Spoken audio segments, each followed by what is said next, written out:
Look at your budgie right now. No, not casually, really look. Check the feathers along the back of the neck. Look at the eyes. Watch how the feet are gripping the perch. Is the weight even, or is the bird quietly shifting it to one side? Look at the angle of the wings against the body, the tension in the crest, the way the chest is rising and falling. Most people would just see a bird sitting there. But there's something else going on in that tiny body. It's mechanical, it's precise, and it never stops. It's a system of signals so baked into their biology, right down to the feathers, the pupils, the muscle fibers, that the bird literally couldn't turn it off if it tried. They're broadcasting constantly, in a language built not by living in your house, but by millions of years of surviving in open skies and dry scrubland. Honestly, you're sitting next to a biological transmitter, and until now, I don't think anyone told you it was even broadcasting. This is where the misunderstanding starts. Most people who own a budgie think these signals are just behavior. They think the bird is doing things moving toward them, chirping, fluffing up, and that those actions are the conversation. Watch the behavior. Understand the bird. It sounds logical, right? But it's mostly wrong. See, the deepest signals aren't behavioral. They aren't choices. They aren't performances. They're happening in structures so small, so fast, and so involuntary that they bypass any sense of intent entirely. And they're happening right now, in every budgie that's ever been in a room with a person, whether that person was paying attention or not. So, the question isn't whether your bird is signaling. It always is. The real question is, have you actually been reading the transmission, or have you just been watching the static? Start with the pupils.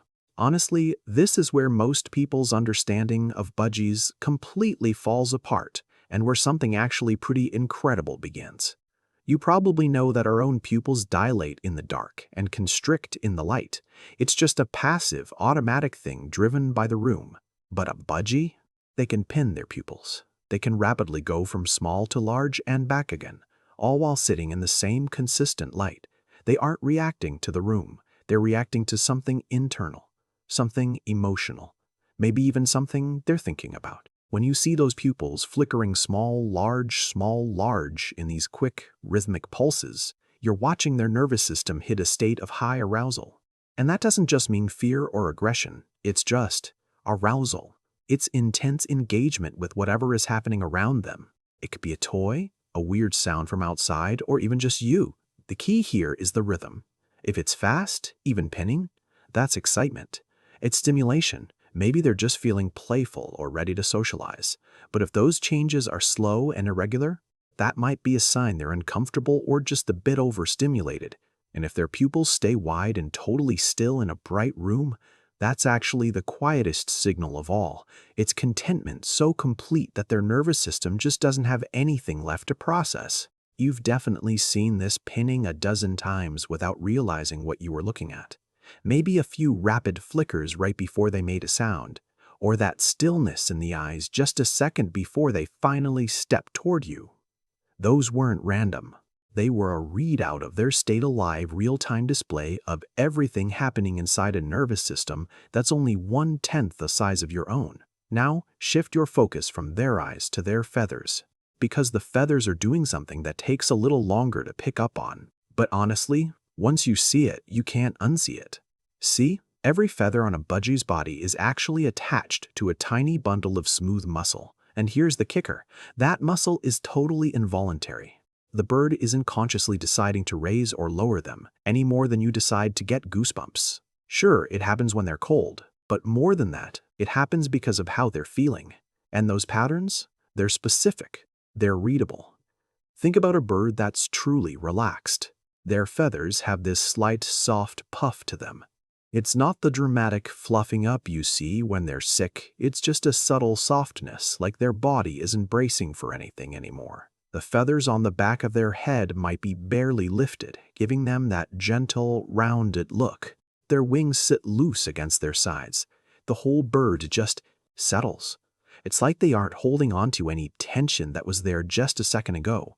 Now, compare that to a bird under low-grade stress. Their feathers pin flat against their body. They look sleek, almost aerodynamic, like they're being held together tight. Their muscles are ready. Their whole profile is compact. It's not that they're necessarily getting ready to fly. It's that they're getting ready to decide if they need to. And that distinction, it really matters. Because a bird in that state, they're managing you. They are trusting you. But here's the signal I think everyone overlooks. The cheek patches. Those bright, circular marks on their face, they aren't just there for color. The feathers there are incredibly sensitive to tiny muscle movements. When a bird is genuinely at ease with you, those feathers lift just a tiny bit. It's not a full puff, it's just a micro raise that softens the edge of the patch.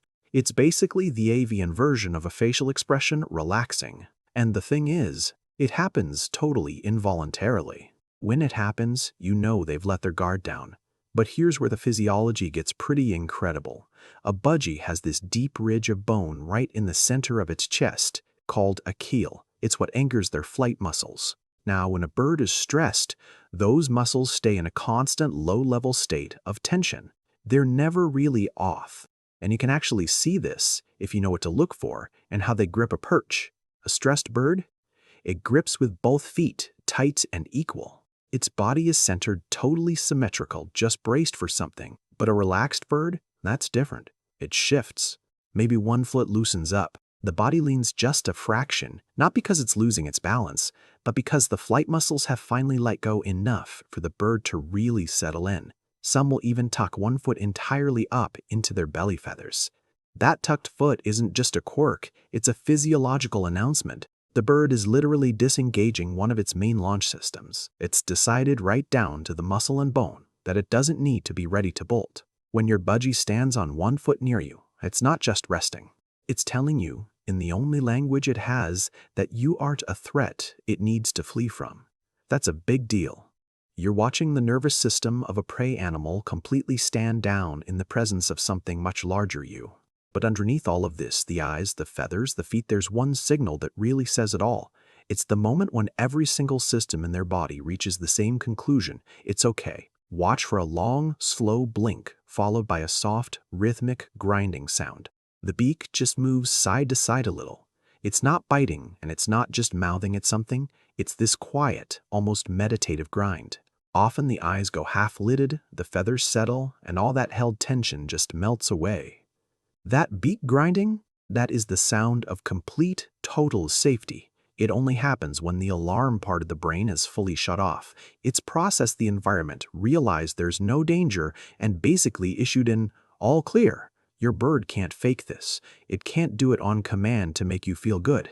It only happens when their body has honestly, truly decided it's safe. You might have heard this at night right before they sleep. But if you hear it during the day, maybe in the middle of the afternoon, while you're just sitting there, not even doing anything that's huge, that bird has decided your presence is safe enough for its most vulnerable state. It's figured out that you're not a threat it needs to spend energy worrying about anymore. Think back to that moment we started with. The bird on the perch, the stillness you probably looked right past. Now you know what was actually in that stillness.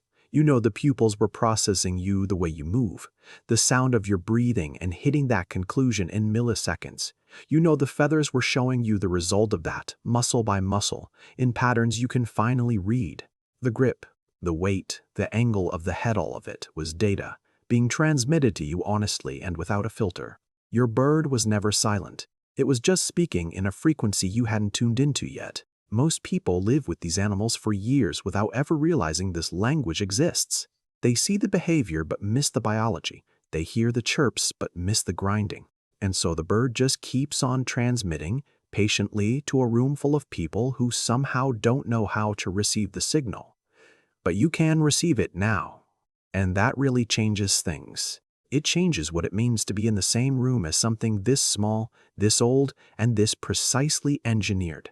So tell me, think back through the last few days with your bird. Was there a moment where it did something with its eyes, or its feathers, or just the way it sat on the perch that you noticed but couldn't quite put into words?